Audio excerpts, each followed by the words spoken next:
just keep doing better each week, each month. Have your benchmarks, have your targets. Like if you don't know how to set targets, just pick a number and see if you can do that. If you couldn't hit it, you might have gone too high. If you nailed it and crushed it out of the park, you went too low. Like even like go super unscientific, but have something on the board and compare it against it. And then just be better than you were the week and then keep moving into that.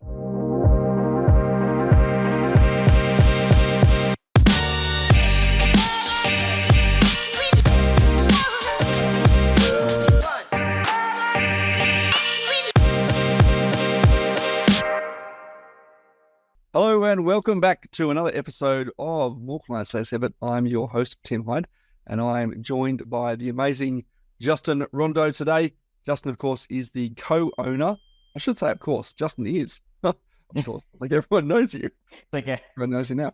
Justin is the co-owner and president of Invisible PPC, a marketing leader and tech enthusiast with over 13 years experience and has trained thousands of marketers in CRO, which we're going to talk about. Analytics, funnel architecture, email marketing, and marketing strategy. Justin, welcome to the show.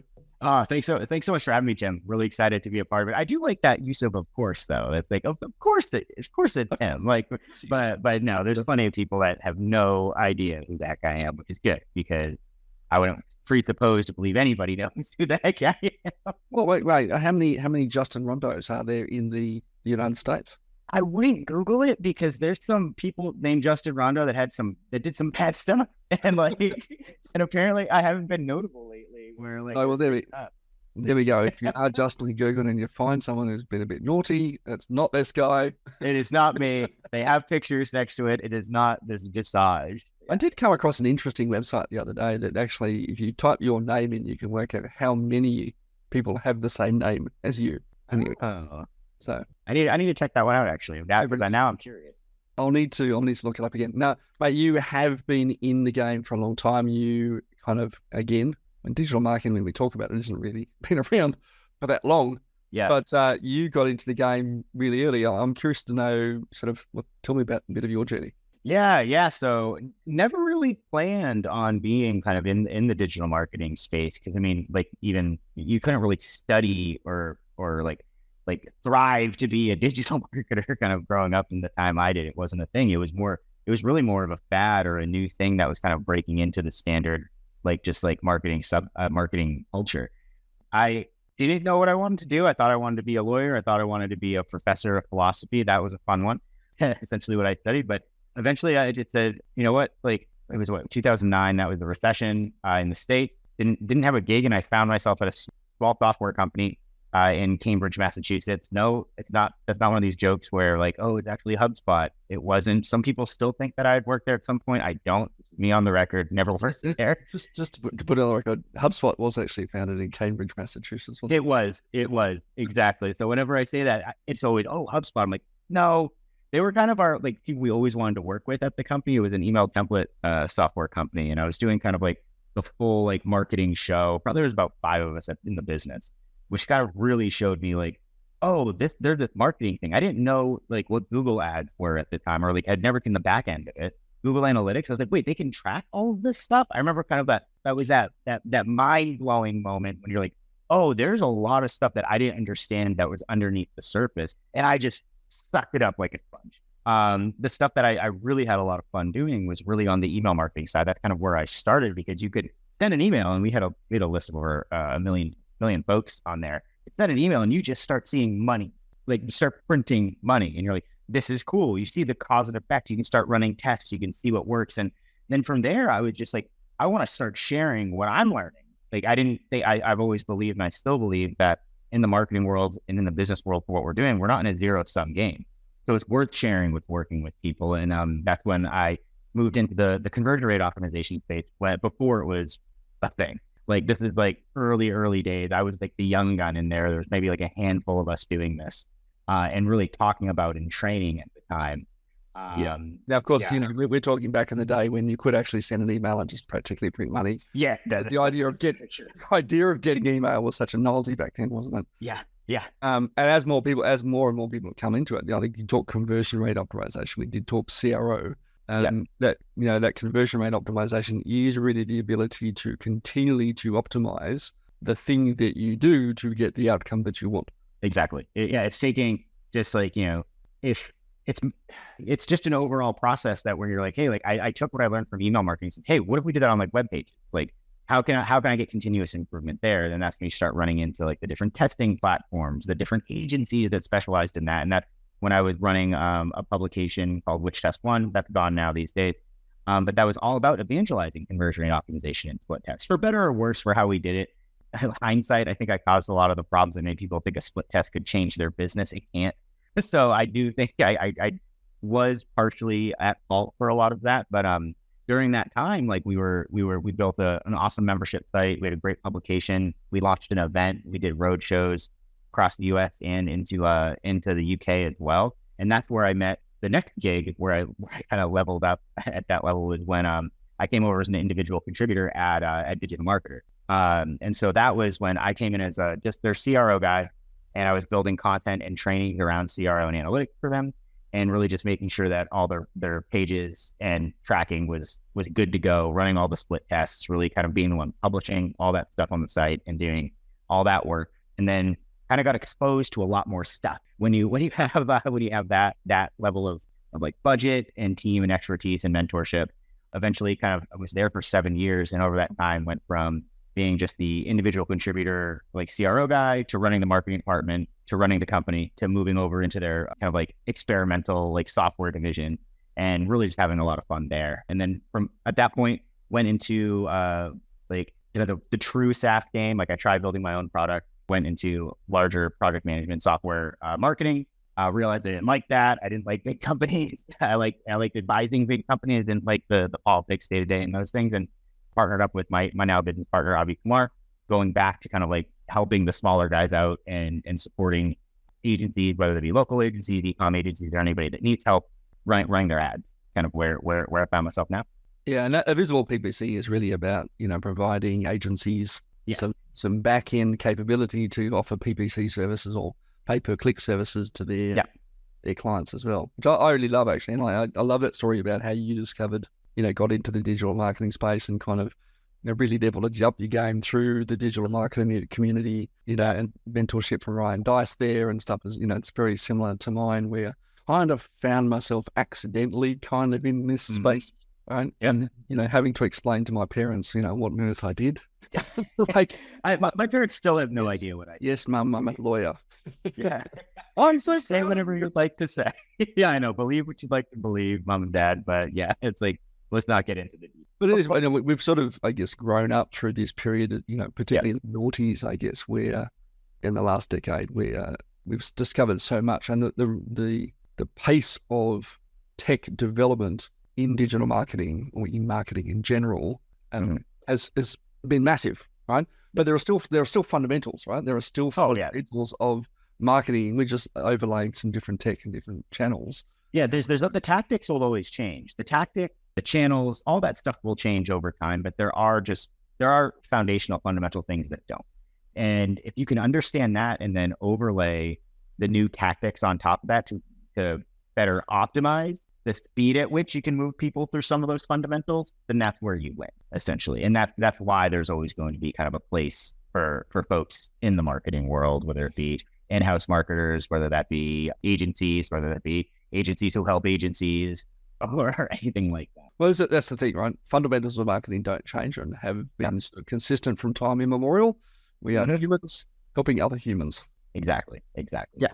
Okay, but we're going to digress here. We're going to actually go into some of the tactics, because I know you've got a particular strategy that you use in your business. It largely converts 10 to 12% of everything it's into a qualified appointment. Now, I love these ones because I'm not sure about you, but I certainly see in my feed every single day, like, do this one thing and you'll get $275,316.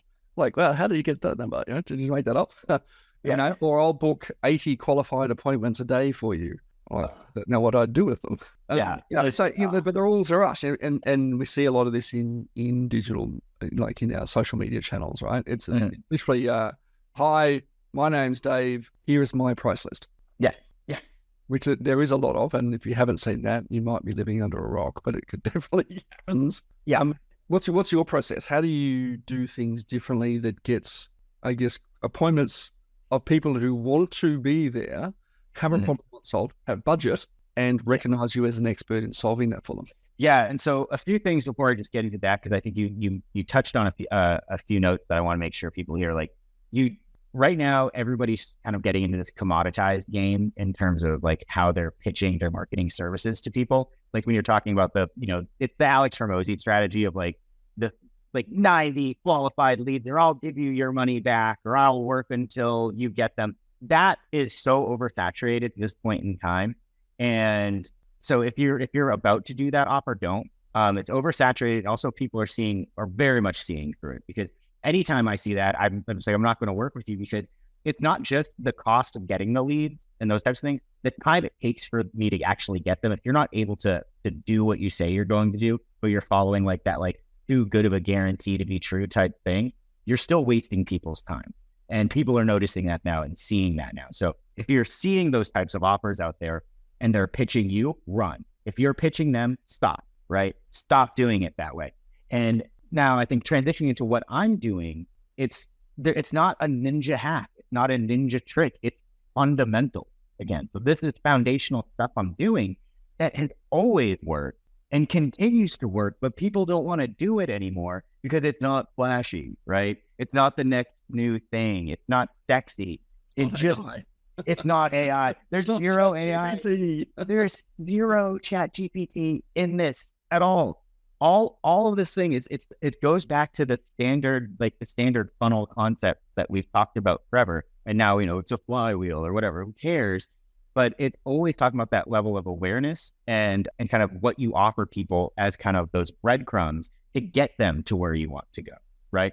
So what I do specifically, so at IPPC, we have, it's a book a meeting system. So people can't buy from us unless they talk to a sales rep, right? We don't want someone to pay us money and be like, hey, I don't actually want to run ads. Give me a refund. Like we just lose a lot of money on strike charges, right?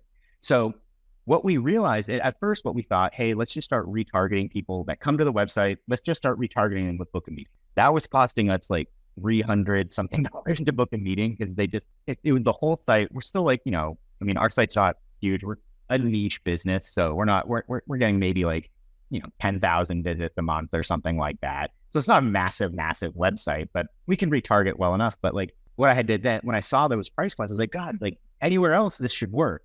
But what was going on was there's only a few conversion pages on our site. We have a lot of blog content. We have a lot of other things. So if we wanted to pare that down to improve our retargeting, probably book a meeting stuff, we should have only been on like 2 pages and retargeting only visits to 2 pages. Okay. So if you're not familiar with retargeting, what we're talking about here is the ability to basically track people around the internet. Okay, puts a little bit of code on your computer, and you would have seen it, right? It's not quite as freaky as Facebook when your phone suddenly serves up ads that you've been talking about. Without touching it. But if you go to a website, we can put a bit of code on your computer, and we can follow that bit of code around the internet, present you with other ads. In your case was you came to our website and didn't book, so therefore we want you to, it's another opportunity. And it does work, right? Because it's on that video. It works, but it works most of the time. But like the problem that we had there with the initial thing was like, did they actually mean to book a meeting? Because like abandoned stuff works when they had the intention of doing something, right? And so that's where I was like, okay, well, let's change it. Most of the people that are coming to our website, they are like organically, they're generally agencies looking for like help on PPC or like tricks or like things to better serve their clients. Every now and then we get them end clients as well, but we try to use agency only language, content, and those types of things to almost DQ them. So we're getting a decent amount of traffic there. So I was like, wait, we have this great course. It's a 33-minute course, absolutely free, whatever, that is specifically designed to teach agencies how to sell pay-per-click services. That's it. Like, it's not like a groundbreaking thing. It's just like, hey, here's why it works. Here's who it works for. Here's what you can charge for it. Here's how we could help if you want to use us. That's all it is. So instead of retargeting for booking a meeting, I'm like, maybe they don't want to meet with us yet. We haven't proven anything to them. What if we retarget them for the course? What if we just go, hey, sign up for this course, get into it, and then we'll also obviously just like remarket the living hell out of them to book a meeting. Like what we do is we have a 3-part email sequence that just goes like, hey, what'd you think of the course? By the way, if you're interested in talking a little bit more with the rep, blah, blah, blah, blah, like just book a call here. And so that sequence is the one that it's now at 12, it just passed 12%. So 12% of everybody who takes our course books a meeting with us. It's about what your conversion rate off the back of those meetings. You've seen a much higher conversion rate now that you've taken that additional education step, and people are like coming in and they're going, yeah, I'm going to talk about this and how we can work together. It's more anecdotal at that point because we've always kind of, I need to do actually kind of more of a historical analysis on this, like even prior, but I think our close rate's probably close to like 15-20%. It wasn't that before. I don't know if I think it's a mix of a lot of things. We changed a lot of things. I can't isolate the variable, but it's definitely had an impact because I for quite a while was taking every sales call. So I'm hopping on the call, and if they went through the course, they already kind of knew what our prices were. They were pretty much pre-sold. If I was clever, I'd probably try to find a way to pitch them something at the end of the course too, to see like, hey, just become a partner, buy this now, and then book your meeting to like get your people on. That's probably something I'll end up testing out. If you're watching this and that's what I do now, it won. It worked. But, yeah, it worked. But yeah, that was when I realized, okay, we have a winner here. And the thing with marketing, it's like marketers are kind of like baseball players. Like if you have 20% of your stuff works, you got a great batting average. Like you're Hall of Fame. Like and just know that there's going to be a lot of failures. But when you have something that's working, do everything you can to double, triple, quadruple down. Yeah, certainly one of the things I'm talking to a lot of clients now when we do that sort of strategy piece, right? Get the strategy right first. And then we can apply, as you said, you can apply whatever tactic happens to be popular right now to it. There are those fundamentals. We do need to educate people. We do need to get them to kind of give us their details, and we do need to then sort of say, how do you want to do the next step? Rather than going, let's have 10 kids. You know? Yeah, exactly. Right. Which is obviously what a lot of people are doing, and it does get very loud and very saturated very quickly, is that we have these kind of fundamentals, and we need to keep testing. Like in any situation, in any business, I don't know if this thing that we're going to try is going to work. We're going to benchmark. And I think the first optimization is always, let's try something as opposed to not, where we didn't do anything at all. As opposed to nothing. And then just try something simple, and that gives us a baseline, and then we can sort of start optimizing from there. And that's the journey we need to take on as marketers, is not try to get to the end result straight away, that this is the last thing we will ever do, because even that at some point, you know, one of the strategies you tried earlier that didn't work now might work in 2028. Exactly. What you're doing here. Yeah. And I think that's important. I like the addition you had there. It's like, do something, get it out, test it, keep it simple though.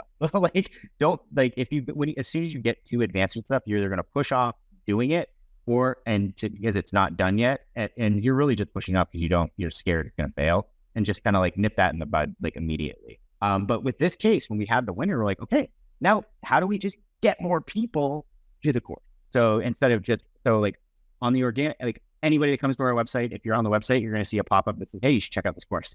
Like you're just going to see it. That has a 4%, a pop-up with an exit pop with a 4% conversion rate. I'll take it. So 4% of all of our traffic. 4% of people you didn't have before. Exactly. But we're about to lose. All of our lead magnets that we have. So the simple, useful, but incomplete type of information that people that they trade their information for that asset with you. We'll be running 2 or 3 at any given time on paid media.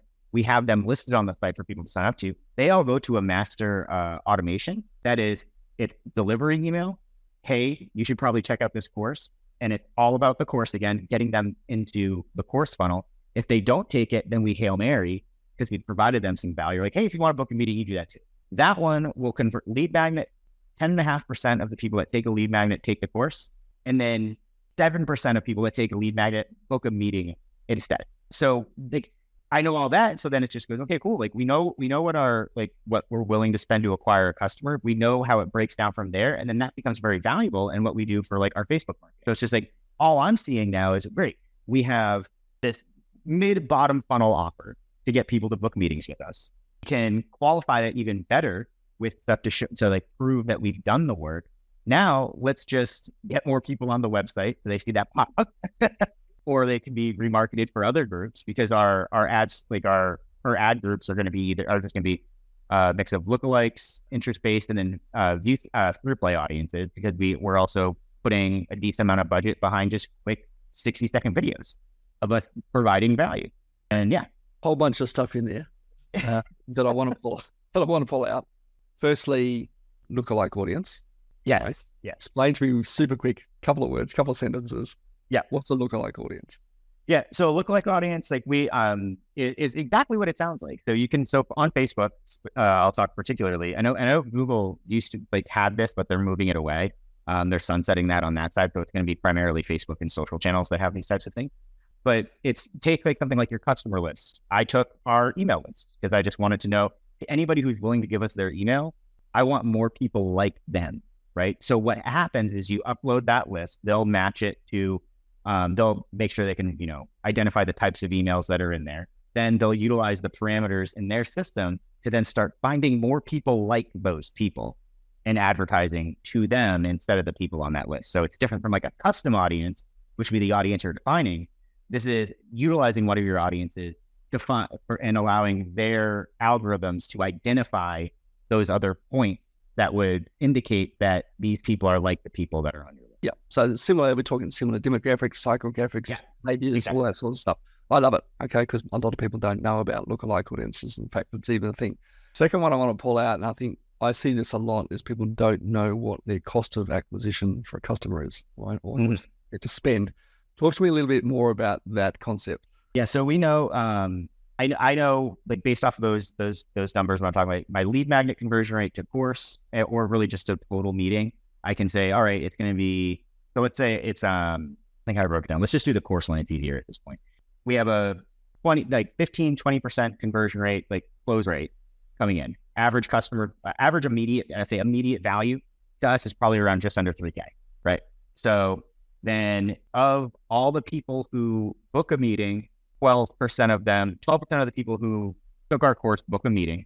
So then if you do the backwards math of it, I would just have it in like a spreadsheet. I'm doing it backward. I should do it the other way. Anyways, I'm thinking in backward spreadsheet, but then you'll start to look at like, okay, cool. So actually, let me pull up the calculator. This is easier. So let's say I'm paying $5 for a course lead, right? From the retargeting side of things. Or even just from, let's say, I can take it a little bit further. Let's start with this. $5 for the course lead. 12% of those is going to mean that's about a $41 meeting at that level, I think. But it's about that. Yeah. Yeah. So you're looking at a $41 meeting, which then, so let's say 41, I'll just say 42, round it up. That's $210 to acquire the customer, which then we know immediate customer value is just under $3,000. So that's all in. That's not too shabby. Yeah, it's not so bad. Okay. And I think there's a lot of things that people don't know. And when you work with a really good marketing strategist, they'll start to pull this sort of information out. You won't they? Exactly. What does it cost to acquire a customer? I remember several years ago, I had a conversation with a financial planner and said, well, what's your customer worth, lifetime value? And they've gone, don't really know. I said, well, how much do they pay you a year on average? I said, and then they've gone, it depends. I'm going, well, average is the sum of all the money you make by the number of customers. So we've got an average, right?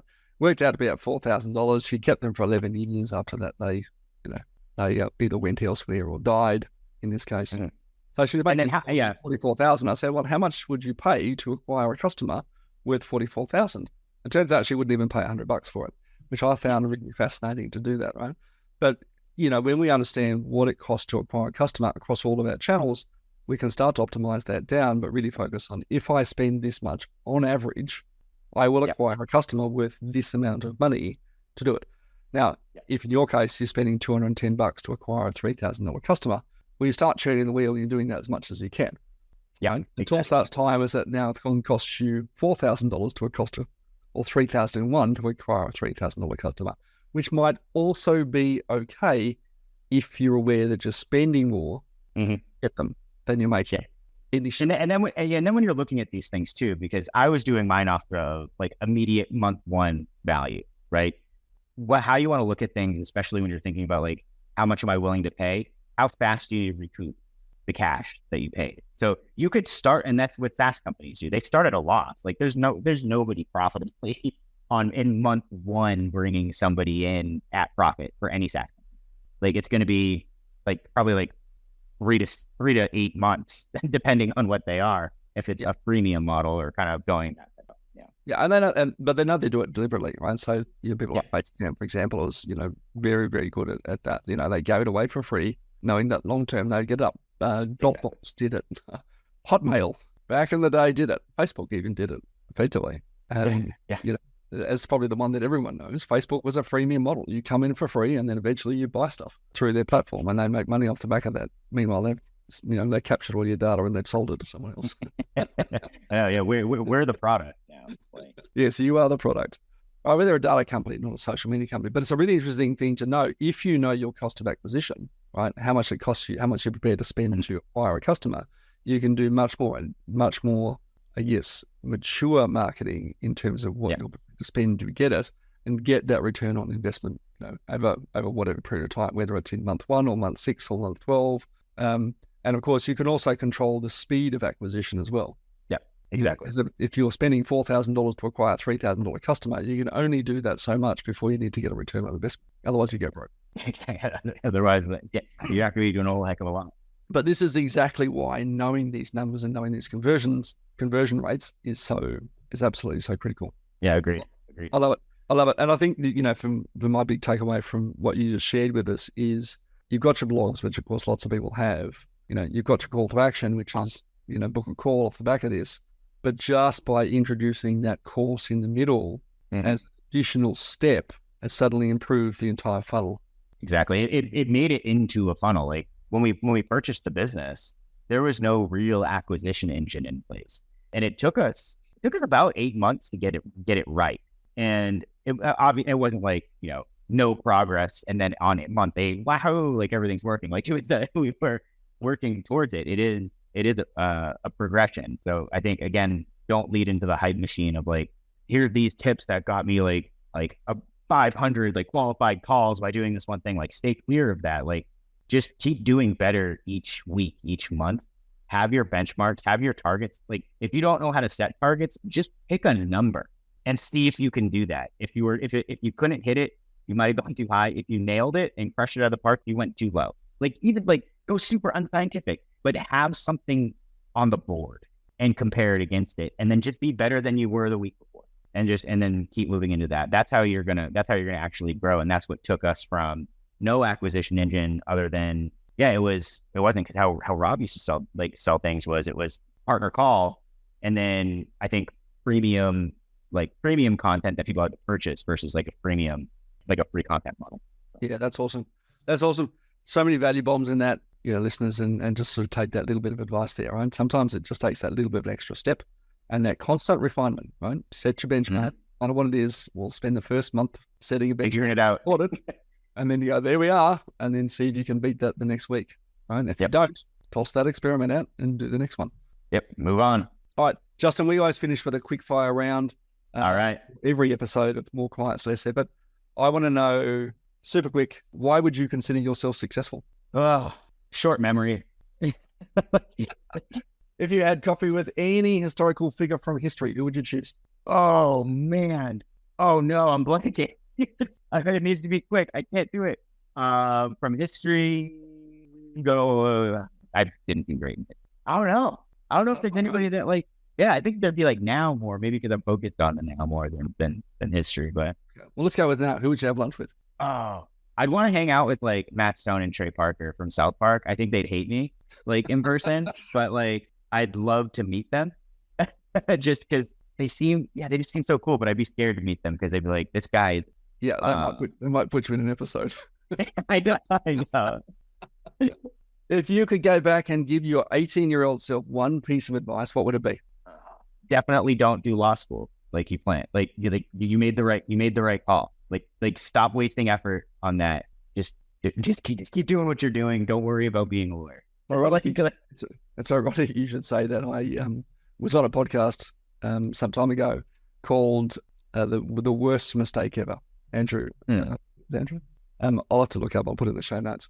But my worst mistake, and the guy originally set it up to be financial mistakes. And when he started running his podcast, he was like, people came out with all sorts of things. And definitely my worst mistake ever was the 9 years I spent at uni. Yeah, should not have done that. Lastly, mate, where can people find you online if they want to know more about Invisible PPC and the amazing Justin Rondeau? Where can they find you? Yeah, it's invisibleppc.com. If you want to chat with me, it's Justin at invisibleppc.com. I love getting emails from folks and just chatting about all things marketing. And then I'm on LinkedIn. I'm very active there as well.